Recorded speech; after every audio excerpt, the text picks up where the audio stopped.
YouTube.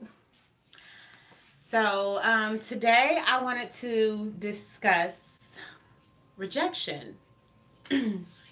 so, I want to say, growing up, I was extremely awkward. I was extremely shy. I want to say, I was very observant, but I did have a fear of rejection, and that was with friendships, um, romantic relationships, and all that kind of stuff too. But as I got older, I viewed rejection as God's way of protecting me. And the reason why I say that is because a lot of the times when I was being rejected, whether it was from peers or a romantic interest, they were not really supposed to be in my circle, or that person was not really supposed to be my mate. So I just wanted to let people know that it's okay to be rejected. It's okay. That just means that that person was not meant to be in your life.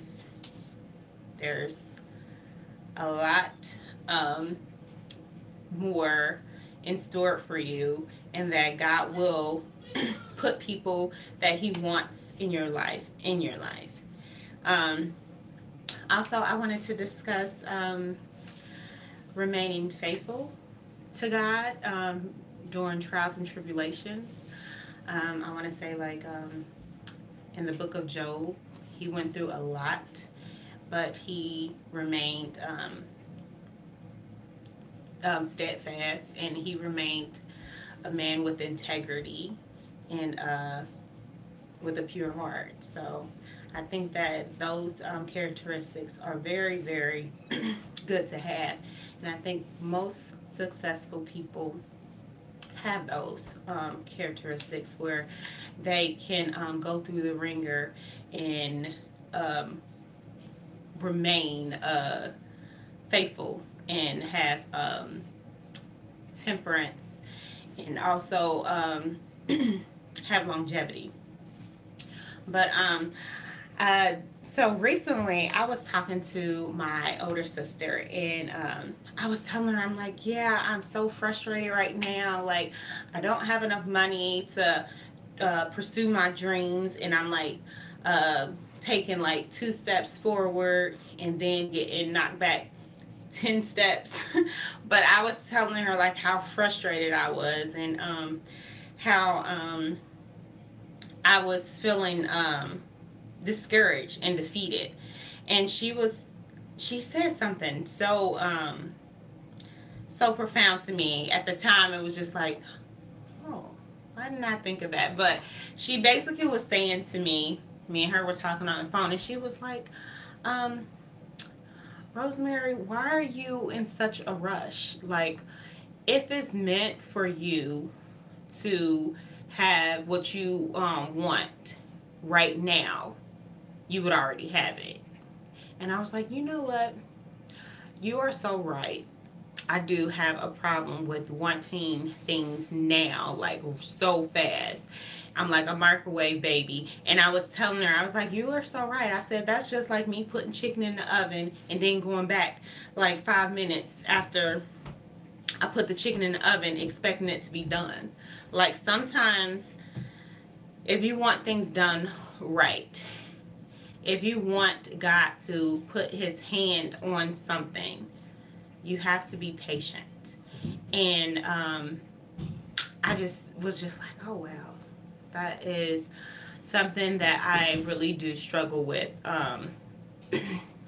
When it comes to like me having certain goals, I have tunnel vision, and I just want it right now. Like, I understand that you have to go through certain obstacles and go through, like step one, step two, step three, but sometimes you'll do one, two, and three steps, and then you're like, oh, there's a hang up.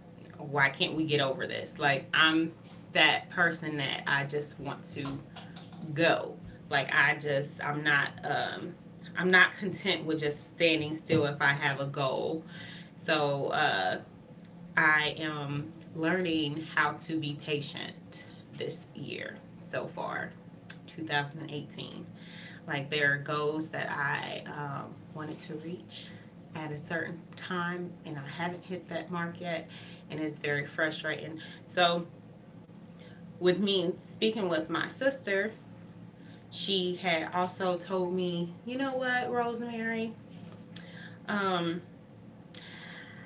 it feels as though you're not trusting God.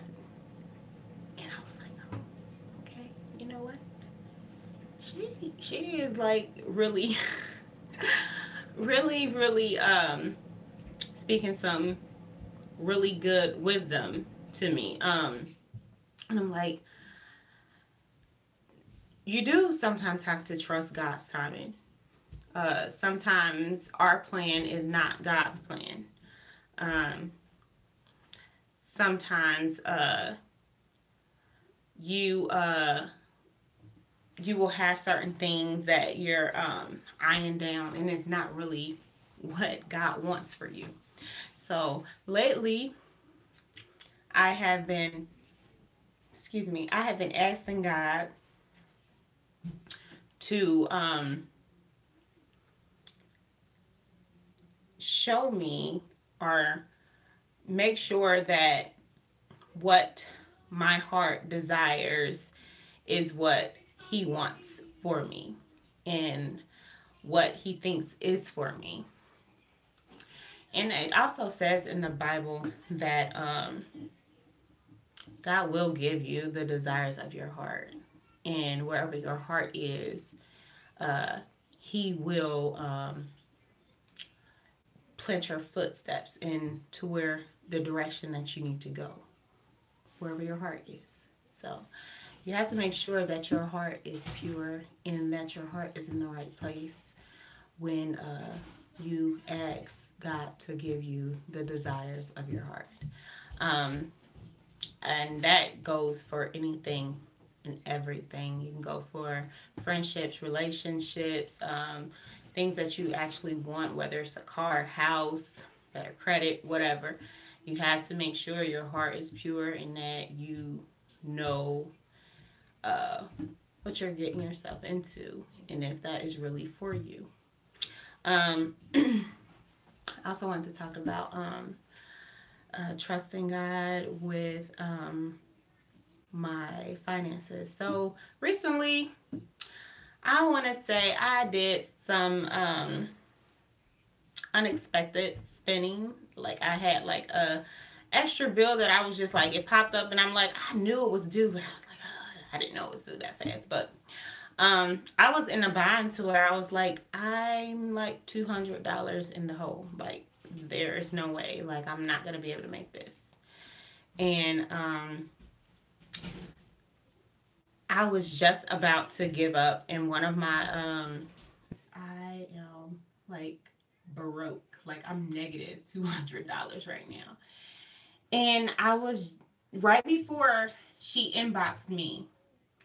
I had just said a prayer. I was sitting in my bed, and I had said a prayer to God, and I said, "Dear God, like I don't know how I am going to make ends meet right now, but I know that you said that you would supply all my needs."